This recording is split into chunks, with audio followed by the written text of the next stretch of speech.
Hello everyone, I am Clavel and today I'll be explaining tax using arrays. So, una kay arita, buhat na og kanang class main, kuman ato ang kuan dayon main method. Kuman sa to main method kay mag himo tag instantiation para maka-create tag object S. Nya atong class kay stack. Pag human ni pag butang natin na ani nga code kay ma-trigger din ni kaning dire kaning class ni stack. So pag trigger ni class stack kay mo pandemic lang bata mo paran so kani una kay mag himo ta og kanang variable nga max nya ang value kay 1000 para ni sa ato ang size sa atong stock command top o ato ang kanang array para sa ato ang gamiton man ang atong stock dayon kay ma-appel pa ni trigger since kapriha sila name sa ato ang class. So ato ang top kay -1 means wala pa isod atong stock. Man back ta sa main. Man ari dayon next line dayon kay ang kaning s that push. So mag-push ta sa og 10 sa atong stock. Man ato din ipangitaon ang push nga method sa ato ang program. So mao ni push. Where's push? Asan push din? Tara, push. So ato ang formal parameter ato siya gi butang sa x mo ni int x kinahanglan value 10 man ari din ta sa condition if pasabot sa ani condition kay ari i-check niya kung ang atong stock kay puno na ba di. So ang atong top kay -1. -1 is greater than or equals to max minus 1. 1000 atong max minus 1 is 99 so false dito ta sa else. Human ang atong a human ang atong top kay ato i pre-increment. So atong top na kay -1 plus 1 is 0. So a index 0 is equals to x. Yang atong x kay 10. Man nato din i-print. 10 is push into stock. So mao ni una nga tuang makita sa tuang display sa program. Man return din tag true. So back ta sa program. Ari na sa ta push 20. So mao gapon tumatabo ganiha. I-push siya ang 20 sa stock. Man i-print. Dayon ang kanin sa 30. I-push gapon sa stock. Dayon i-print. So mao na ha output. Dayon ari din ta. So ato i-print una kay pop from stock nya gigamit nato pop nga method. So pwede atong pop nga method sa to ang program. So mao ni tara mao na to ang pop. So una nga pang condition kay pasabot ang una nga condition if top is less than to 0 kay mag-check siya kung atong stock kay nabay sud or wala. Kung ay sud ang atong stock ay top kani kay kung matro gani kasabot at ang atong stock kay sud. Since atong top kay 0 naman, 0 is less than to 0 is false. So ari ta else. So ang buhaton ng else kay kuon ra nato ang top element nga tangtangon. So x is equals to a nya top na to kay 2 since tulo ato gi-push. So good mata 0 0 1 2 sa top. So a index 1 na ni man return x. So ang atong gipop kay ang 30 nga 1 value. So balik ta sa main. So mo to gi-push ay gibalik ta sa main naman gi-print dayon. So 30 top from stock. So maunay ani output. Dayon next din tanga line. Ari na ta sa top element human gamit nato pick nga method. So kung ito na tong pick nga method. So mauni ari kaning line. So mao gapon press sa pop i-check na tong unang condition kung nabay sud atong stock. Kung nagisud kay dito na ta ari sa else. Kung ay sud on i-print. Since na may sud atong stock ari ta else. Ano kan. So x is equals to a top. Nya tong top kay 1 na to kay ato na tong gi minusan ganiya sa pop. So a index 1. So ang index 1 na to kay kaning si 20. Since kani 0, 1, and 2. So 1 na ni. So return itong x. Ang x kay na value 20. O man ato din i-print. So top element is 20. So mo ni. Next line din ta. I-print din na to ang element present in stock. So i-print mo ni siya. I-print. Dayon. Ari din ta sa next line. Sa kaning method nga print. So pagtaon na to ang method print sa atong program. Print. Asang print. So tara. So ang print kay ang button niya kay i-print ra ang nasod sa stock. So ang gamitan nato for loop. So I is equals to top. So at the top kay 1. 1 is greater than to negative 1 true. So i-print dayon ang A index I which is 1.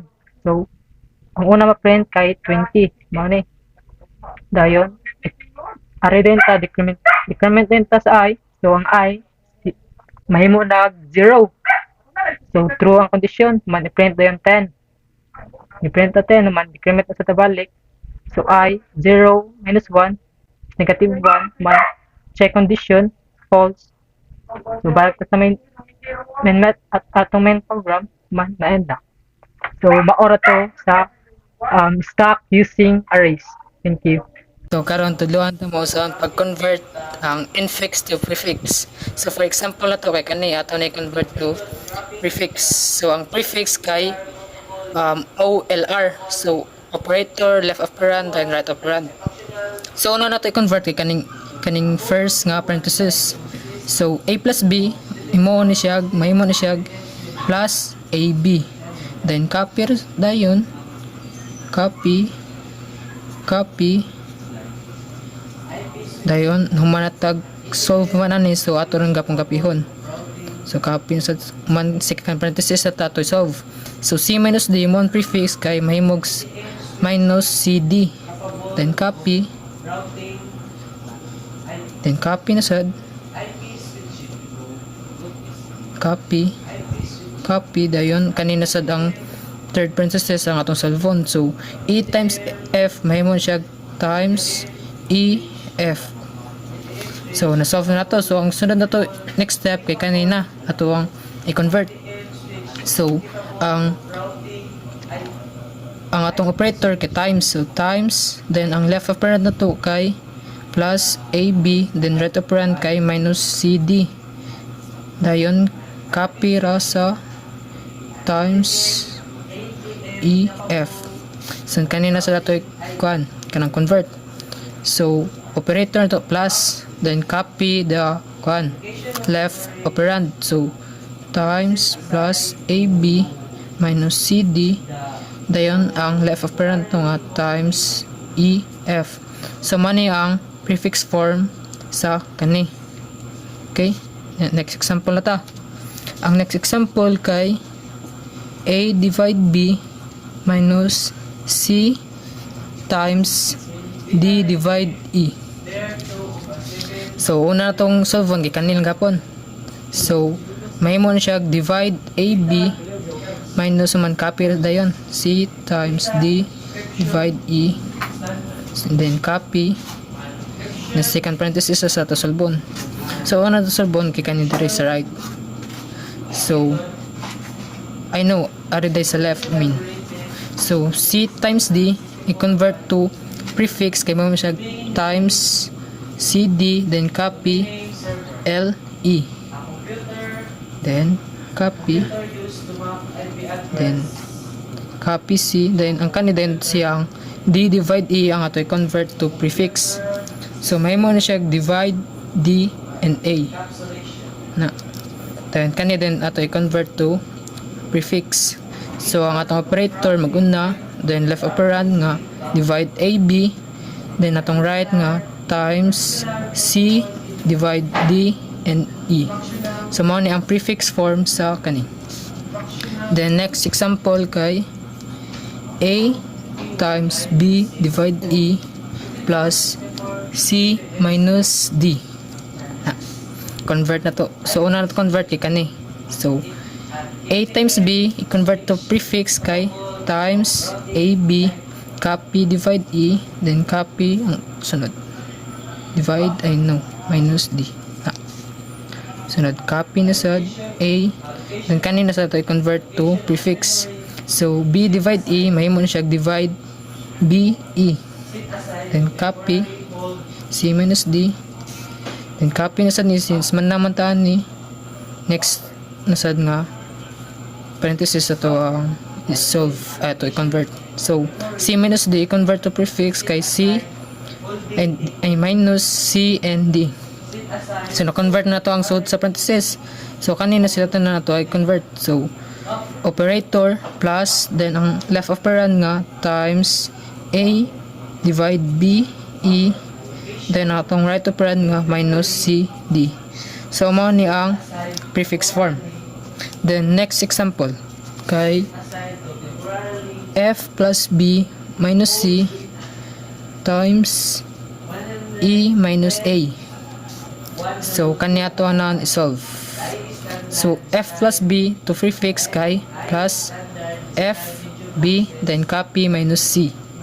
Then, times copy rasad ni. The next asad, copy plus F. Kanina sa dato ang isolve. So, B minus C is minus B, C. Then, copy E minus A. Since man naman tag-solve to prefix form ang kaning unang parenthesis, next na sa ta. So, copy rata ni. Plus F minus BC. Then, times. Kanina sa dato ang i-convert. So, A minus A, i-convert na to operator minus left and right na. So, ato na ni manatag solve sa parenthesis. So, tibok kanina tanan. So, ang atong operator una kay times. Tara. Then, ang left operand nga plus F minus BC. Then, ang right operand nga minus EA. So, mauna ang prefix form sa kaninga infix. Dayon, next nga example kay A plus A times B minus B plus C plus C. Okay. So, maurang gapon ang tuang pamagi kay noon taning una solve ang parenthesis ani. So, A plus A may mo na siya plus A. Good na. Then, copy B minus B plus C plus C. Then, man naman ta ni next parenthesis na sa ta. So, B minus B minus siya minus BB. Good. Then, copy C plus C. Then, copy na sa plus AA times minus BB plus kanina sad. So, C plus C may mo na siya plus CC. That's good. Then, manatag kang solve sa tuang parenthesis. So, kanina itong isolve dayon kani. So, ang operator na to kay times.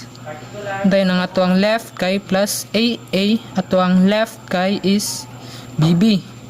Dayon, copy the operator sa kani. Copy ra na plus CC. So, kanina natin solve. So, ang operator na to kay plus. So, plus, ang left operand na to, kapihon ra, times, plus AA minus BB. Then, nato ang right operand nga, plus CC. So, mauni ang prefix form sa kaninga infix. So, next, tuluan na sa tamo kung saan pag-convert ang prefix to infix. So, first example na to kay, first example kay times plus AB minus CD. So, i-convert ni nato siya sa prefix form. So, ang atong nahon kay magbuhat tao kanang table lang para mas sayon ra na table. So, ang atong table sa atong stock dapat ay empty pa ni, empty. So, ang unang action kay magsugod ta ari diri sa right padong left ang ato ang process sa pag-convert. So, ang D aton siya i-push tong D. So, ang D i-push na to siya sa stock, butang na siya diri. na kani D. Dayon i-push din nato ang C. So mahimo na siya diri DC. Dayon ang atong operator dayon. Operator at i-push ang atong operator next. So ato ang stock natin DC man natin i-push bag-o nga operator minus. So ang mahitabo ni mabuhat na siya D minus C. So na natay infix dayon man nato diri ari i-push din nato ang B. So push B. So mahimo na nig D minus C dayon B. Dayon push A na sad. So mahimo na nig D minus C B then A. Man ang atong operator dayon nga plus. So push plus. So mahimo na nig D minus C then B then mabutang na siya sa tunga since na natay left and right operand. So plus A. Dayon ang next push na siya ang last kay ang times. So mahitabuan ni kay i-push na to siya sa stock makuan na siya minani na siya atong parenthesis para mas klaro. So D minus C dayon plus no times dayon B plus A. So mauna ang prefix form sa kani. So next example na sad. Atong given kay plus times AB minus CD divide E and F. So i-convert na to siya to infix. So mga po natong naon magbuhat tag brag table para klaro ang atong pag-push sa atong stock. So empty pang atong stock. Dayon push ang F, mabutang na siya sa stock. Then push ang E. So mabutang na siya sa atong stock FE. Dayon push din nato ang divide. So mahimo na siya F divide E. Then next ni push ito padung sa left natong pag-push ha. So D na ni. So mahimo na nasa atong stock kay F divide E then D. To. Dayon ang next i-push sa nato kay ang C.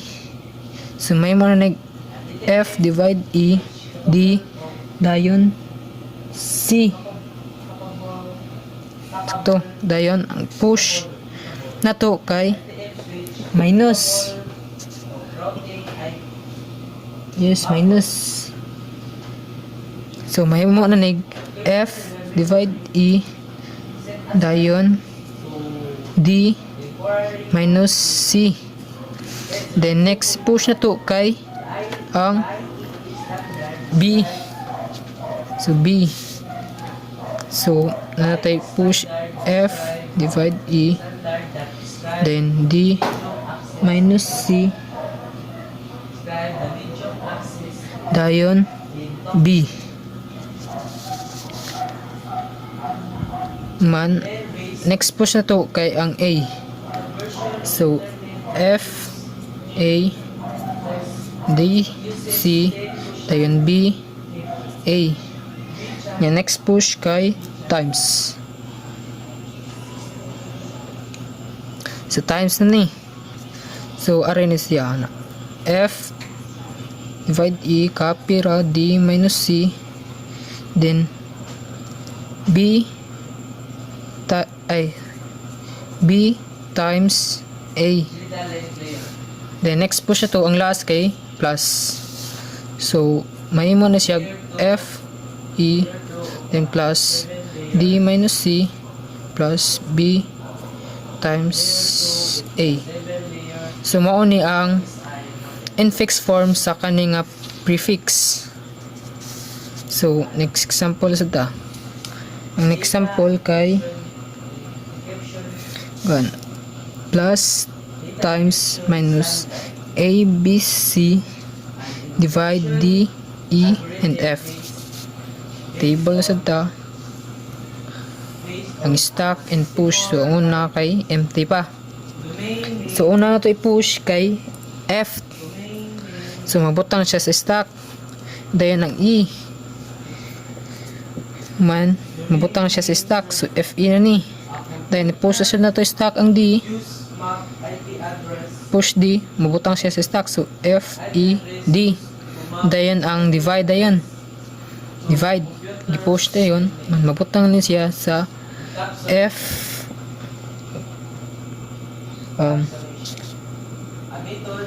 F. Wait. Is F. Arin siya. E. Divide D. The next push kay C. So man ani F. So ang C yun mabutang na siya sa array sa atong stack. Then push B. So mahimo na nig F E divide D, then divide C divide B. So push na sa tag A. So mabutang na sa atong stack kay F divide A, then E divide D, divide then divide dito, sorry, then C divide B, then push na to stack sunod kay ang minus. So minus, so may tabuan ni kay F divide A, ang kaning divide mapulihan ni minus. Ano sakto na. Then E divide D, copy, then C divide B. Next na to i-push kay ang times. So copy F divide A, copy minus man E divide D. Ang kaninang divider kay may lista na nag-times. Man copy C divide B. Man next na to i-push ang last nga plus. So may tabuan kay maka na F plus A dayon wait yan na patay man minus E divide D dayon times C divide B. So mao na itong prefix form infix form sa kaning prefix. So ari na mag-end akong video. Sana nga namoy na makatanan.